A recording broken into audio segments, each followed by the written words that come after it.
Vocês querem começar por onde? Definir o que é saúde mental? Definir alguma coisa? Fica com vocês aí. Ô, Vilela, como diria o Sacani, isso é complicado. Complicado, cara. Isso é complicado, cara. Isso é complicado.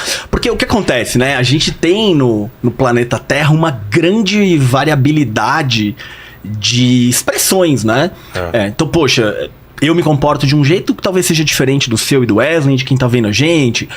Talvez quando morra alguém da minha família, eu reajo de um jeito diferente de como você reage, como outras pessoas reagem. A gente tem gostos, preferências, alguns são mais introvertidos, outros mais extrovertidos. E aí, dada tanta variabilidade, né, tantas características, onde que a gente traça? Sabe? Tipo, ó, e daqui pra cá eu vou chamar de patológico, de, sei lá, problemático, de isso aqui merece tratamento, isso aqui é um problemão. E não, isso aqui é só variação, né? Isso aqui é só, pô, o teu jeito, o meu jeito, um é mais excêntrico. E aí a gente começa a ter problema do tipo, o que é normal, o que é patológico, esse tipo de coisa, né? Agora, ao mesmo tempo que a gente tem essa dificuldade de separar, né? Tipo, poxa, você tem as suas características, eu tenho as minhas, e todo mundo, né? Acho que se a gente pegar todos os presentes que você já ganhou aqui, a gente vê uma expressão de variabilidade, de gostos, de humores, de personalidade. Né? Cara, isso é muito interessante mesmo. Né? Se você for pensar... Um cara que traz um ET, um cara que traz um instrumento musical, alguém que traz uma lembrança de infância. Exato, tem gente que já trouxe objetos sexuais, tem gente que ficaria tímido em trazer um objeto sexual, né? Exato. Só que aí, ao mesmo tempo que existe essa baita diversificação. Esse range, né? Esse espectro grande. Esse espectro da expressão humana, dos jeitos de ser. Ao mesmo tempo... Só baixar um pouquinho o microfone. Fechou. Ao mesmo tempo, a gente sabe que, cara, existe alguma coisa que talvez seja problemática ali, né? Alguma coisa que atrapalhe, alguma coisa que seja difícil, alguma coisa que traga prejuízo. Então isso começa a dar um cheiro pra gente de onde começa a doença mental. Não é a própria pessoa que avalia, tem que ser avaliado por outra pessoa. Eu, por exemplo, eu tô acostumado, eu tô falando porque eu tô passando por isso, eu tô melhor agora, mas já tive pior. Eu sempre tive uma vida de um jeito, e de repente, cara, tudo muda pra mim, e eu falo, cara, não tá normal. É um sinal. Mas não quer dizer que realmente eu tenha algum problema. Não quer dizer que você tenha algum problema, pode ser que você esteja passando por uma fase. Então imagina que eu tô aqui completamente triste, sem energia, sem vontade. Bom, mas a minha mãe morreu anteontem. Aí totalmente compreensível. Claro, eu tô dentro de um contexto. Exato. Talvez é uma tristeza, um mal-estar, um abatimento, uma falta de energia que vai durar alguns dias, talvez algumas semanas, né? Então, poxa... Que pode ir pro físico também. Com certeza. Pra dor. Não, isso é. A gente não separa. Não tem como separar. Essa separação, Vilela, entre isso é mental, isso é psicológico, isso é do corpo, essa é uma divisão que não faz mais sentido, cara. Pô, que legal, isso, porque é totalmente compreensível, né? As coisas estão totalmente interligadas. É só pensar assim, a galera fala, mas isso aqui é uma doença do corpo, isso é uma doença do cérebro. Mas onde é que tá teu cérebro? Tá dentro do corpo. Exato. Então essa separação, ela foi... Era feita antes, né? Era feita e é por muito... Em algumas instâncias ainda é realizada essa separação mente e corpo, mas hoje, cara, com os pelo menos 50 anos de estudos em neurociência, a gente já sabe que não tem separação nenhuma. Então, se teu cérebro tá doente, se teu psicológico tá doente, o teu corpo também tá. O primeiro Fala. Não, mandar um abraço pro Alexandre, né? Que você me indicou aqui. O Neuro tá cuidando de mim, que eu tô com uma dor de cabeça aí há mais de um mês, cara. Um mês e meio aí. Ela ficou num topo e agora tá fraquinha, mas não vai embora, cara. Não vai embora. Alexandre é fera. Agora, essa ideia de separar a mente do corpo, isso começa pelo menos em Platão lá, que nem é de uma ideia do Platão, ele incorporou isso de uma religião ali, da época dele. Isso é muito demarcado num pensamento mais filosófico / científico com René Descartes, né? Eu tenho, até o Descartes propunha que a gente tinha um pedaço do cérebro que conectava essa parte mental dessa parte corporal. E até a ideia de mental naquela época era uma ideia meio parecida com o que hoje a gente chama de espírito, de alma, né? Então hoje não faz muito sentido. Por exemplo, se a gente pegar aqui o Wesley, né? O Wesley, desde que eu conheço ele é um cara educado, ele é um cara respeitoso, ele é um cara que fala, ele é um cara que fica quieto e escuta você falar, né? Se eu pegar um pedacinho do cérebro dele e conseguir, vamos imaginar, arrancar fora ou criar uma lesão importante ali num pedaço do cérebro dele, ele vai continuar sendo o Wesley mais ou menos que a gente conhece, né? Só que talvez não, com certeza esse pedacinho vai mudar algumas características dele. Talvez agora ele seja um cara meio impulsivo demais, talvez ele seja um cara desrespeitoso, talvez ele veja uma mulher atraente na rua, ele queira passar a mão nela, ele perca uns freios. Então peraí, ó, eu mudei ali um pedacinho do cérebro de forma que agora ele muda um pouco, vamos chamar aqui a personalidade dele. E o contrário é verdadeiro. O que eu quero dizer contrário é verdadeiro? Hoje a gente sabe, por exemplo, que o nosso cérebro, ele vai sendo construído, né, à medida que a gente vai crescendo de criança, vai se desenvolvendo, o cérebro vai se formando e tal. Parte da construção do cérebro vem lá dos códigos genéticos e tal. Uma parte da construção do cérebro vem das experiências que você tem na vida. Então é mais ou menos assim, ó, eu tenho um músculo aqui. Se eu tiver a experiência de 4 vezes por semana ir na academia, fazer bíceps aqui, você concorda comigo? Meu músculo vai crescer diferente de se eu nunca fizer nada. Coisas parecidas acontecem com o cérebro. Hoje a gente sabe, por exemplo, que crianças que sofrem alguns tipos de traumas, de abusos, de negligência, algumas violências na infância, vão ter um desenvolvimento cerebral diferente. Onde eu quero chegar? Que quando a gente fala dessa separação entre corpo e mente, ela não faz sentido porque o cérebro, ele é transformado com base nas experiências de vida. E mudanças no cérebro também mudam experiências de vida. Então é um sistema de mão dupla. Né? O corpo influencia no ambiente, o ambiente influencia no corpo. E o que a galera popularmente chama de mente, que seria uma consciência, ou uma inteligência, ou uma noção de mundo, a neurociência hoje mostra que ela é como se fosse o produto do cérebro. Imagina que o cérebro, metaforicamente falando, fosse uma laranja. Entendi. A mente ou qualquer coisa assim é como se fosse o suco da laranja, entendeu? Entendi. Então várias coisas acontecendo ali. É parte da mesma coisa. Tem um pensamento, várias coisas acontecendo ali, tem uma imagem, várias coisas acontecendo ali, tem uma ação. A questão é, Vilela, e acho que esse é um ponto, cara, extremamente polêmico dentro da psicologia. No nosso universo da saúde mental é uma pauta muito debatida por diferentes escolas. O ponto é, aonde que começa a doença mental? Até onde a tua personalidade é ser um cara mais quieto, até onde o teu jeitão é ser mais quieto e onde começa a depressão. Até onde é você ser um cara mais agitado e preocupado com a vida e aonde começa um transtorno de ansiedade, que você vai receber um diagnóstico de transtorno de ansiedade.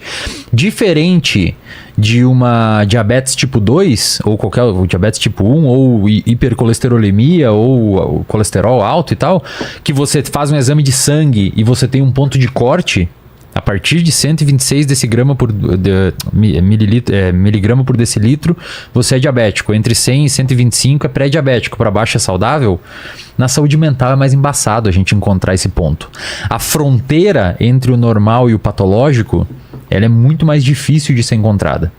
E a gente tem vários esforços dentro do campo da saúde mental que tentam delimitar essa fronteira. Só que, cara, é um abacaxi gigantesco, assim, porque os esforços, eles ajudam bastante, eles vieram e aí o Jean pode comentar um pouquinho mais da onde que veio isso. Eles com certeza nos dão ferramentas que permitem estudar melhor e classificar melhor a doença mental humana. Mas, ao mesmo tempo, a forma de construção desses critérios e dessa fronteira é uma forma meio arbitrária. E aí entra uma galera com um tipo de crítica de que existe um processo de patologizar o sujeito. Que às vezes o Vilela, ele é um pouco mais agitado, mas não tem transtorno de ansiedade. Entendi. E a psiquiatria tenta botar um rótulo nele. Entendeu? E aí o problema disso é que a gente acaba vendo dois extremos na tentativa de resolver esse abacaxi, que eu particularmente acho péssimos os dois extremos. Um extremo é o argumento de doença mental não existe. E daqui a pouco eu quero falar sobre essa palavra doença, porque se a gente for ser extremamente técnico, é verdade que doenças mentais não existem, não é por causa da palavra doença, existem transtornos mentais. Daqui a pouco eu explico por quê. Já ouviu falar essa ideia de que doença mental não existe? Já viu alguém defender isso? Não, isso é bem comum, cara, especialmente dentro da psicologia. Eu posso mostrar um livro? Claro. Eu trouxe esse aqui, ó. Esse autor aqui, ó, ele escreveu esse livro é de 1960, tá? Ele chama Thomas Szasz, ele escreveu esse livro, ó, chama O Mito da Doença Mental. tá? Ele basicamente escreveu aqui essas 300 páginas para dizer assim, ó, só quero contextualizar. A gente tá aqui num livro de 1960, então a gente não tem tudo que aconteceu de 1960 a 2024 em avanços da psicologia comportamental, da psicologia cognitiva, das neurociências, da genética. Ele tá criticando aqui um momento, inclusive, que a psicopatologia ela era muito mais baseada na psicanálise do que como é hoje e tal. Mas o que ele vai dizer nesse livro aqui? Ele vai dizer o seguinte, cara, esse negócio de dizer que existem doenças mentais, transtornos, patologias, desvios de comportamento, pensamento, emoção, nada mais é do que uma invenção, uma maneira coercitiva de controlar pessoas à medida que eu tô rotulando. Você é bipolar, então você não tem direito a, sei lá, casar com a minha filha porque eu não quero um problemático na minha vida, entende? Entendi. Ou pra excluir, ou para favorecer a indústria farmacêutica para entupir de remédios, coisas do tipo, entendeu? Então, assim, é um argumento extremo que é bastante perigoso, porque, assim, acaba invalidando a percepção que algumas pessoas têm de que, cara, eu tenho um problema, eu sofro com ele. E eu preciso cuidar disso. Do mesmo jeito que você pode estar com uma dor de cabeça crônica e precisa cuidar, você pode estar sofrendo de depressão, você pode estar sofrendo de uma ansiedade, você pode estar tendo prejuízos por ter um transtorno bipolar, você pode estar correndo risco de vida por ter anorexia nervosa e coisas do tipo. Agora, no outro extremo desse cara aqui, a gente vai ter de fato uma coisa que a gente vê acontecendo, que é um pouco o que o Wesley estava mencionando, que é patologizar tudo. Entende? Então o Vilela é um cara que... ele dorme tarde, ele gosta de ficar aqui nesse ambiente super colorido. Então o Vilela é um cara que tem um transtorno da busca pela estimulação colorida. Eu tô exagerando, mas tudo vira um problema, entendeu? Não pode uma criança estar agitada na sala de aula que ela é hiperativa. Quando, na verdade, a gente deveria estar se perguntando, será que aquela aula é meio ruim, aquela escola é meio, tipo, parada demais para aquela criança, sabe? Ou eu não posso agora, sei lá, gostar de ter os meus objetos organizados que estão querendo dizer que isso é uma doença. Então a gente acaba tendo esses dois extremos, assim. E aí, existem algumas coisas que a gente pode pensar para começar a separar o que é normal de patológico. E aí, depois que eu falar sobre isso, eu falo o lance de doenças mentais, transtornos, sim.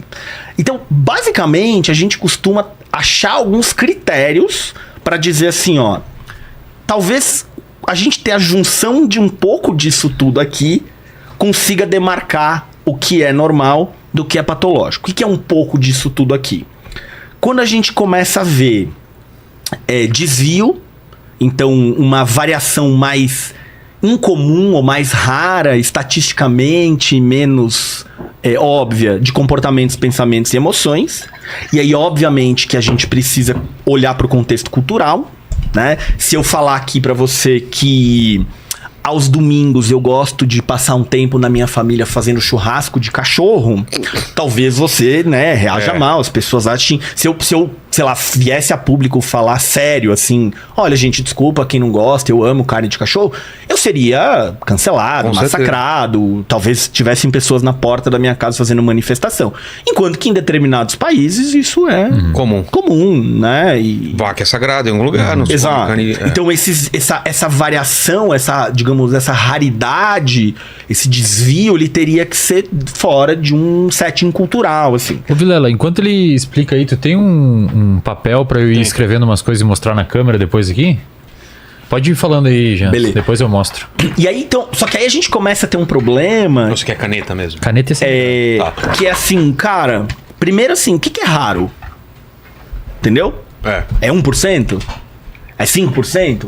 Então, onde que a gente vai chamar de raro ou não vai chamar de raro? Então, por exemplo, hoje a gente tem que transtornos de ansiedade são extremamente prevalentes. Inclusive, a cidade de São Paulo é a campeã do planeta em transtornos de ansiedade, né? É a cidade mais do mundo. É a cidade de São Paulo. Então, você, talvez seja uma coisa que sozinha diga pouco, né? E também, assim, mas quais características a gente pode pensar de raridade? Então, isso tem uma coisa a ver com desvio. Mas, geralmente, o desvio é menos importante, talvez. O que a gente olha muito é disfunção Então aquilo atrapalha nos teus estudos, aquilo atrapalha no seu trabalho, aquilo atrapalha nos seus relacionamentos, aquilo atrapalha no teu sono, você se torna, sei lá, alguém que não consegue funcionar direito na vida, então isso geralmente se chama disfunção. Você vai ter sofrimento, tá? Então você vai ter, por exemplo, angústia, perda na qualidade de vida, tristeza, mal-estar, não ver sentido na vida. Então quando a gente começa a juntar, é uma coisa que não é tão comum, com uma coisa que te traz sofrimento, com uma coisa que te traz alguma disfunção, né? Você começa a ter cara do que, cara, até onde eu organizar os meus livros na prateleira é normal. Por quê? Porque, cara, eu gasto, sei lá, alguns minutos pra deixar eles alinhadinhos. Se algum sair do lugar, tá tudo bem. Versus uma pessoa que passa horas fazendo isso, versus uma pessoa que não consegue dormir se tiver um livro desalinhado, né? Então, boa parte do que a gente vai chamar de patológico tem mais a ver com uma dimensão qualitativa, com uma dimensão quantitativa do que qualitativa. Entendeu? Então, assim, putz, quanto que você faz disso? Quanto que isso te prejudica? Quanto que isso te traz de problema? Só que, por que o Wesley falou, cara, é um abacaxi gigante? Porque para todos esses critérios que eu tô falando, você encontra exceções. Por exemplo, sofrimento. Cara, metade dos pacientes que têm esquizofrenia não sabem que tem um problema. Elas não sabem. Lembra que você falou? Eu sei que eu tenho um problema e tal. Tá. Metade das pessoas... Isso, tecnicamente, o nome nerd disso é consciência de morbidade. Eu sei que eu tenho essa dor na coluna, que essa dor na coluna me impede de pegar peso, e que se eu tentar pegar peso eu vou ficar com dor, e se eu ficar com dor eu vou ficar mal-humorado, eu tenho consciência da minha situação. Metade dos pacientes esquizofrênicos não tem essa consciência, então às vezes não tem sofrimento.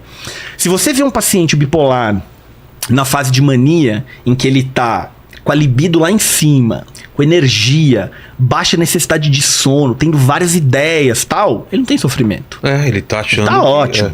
Muitas pessoas que têm, por exemplo... Inclusive é uma fase bem complicada de tratá-los, né? Porque Exato. normalmente eles são bem são resistentes ao tratamento.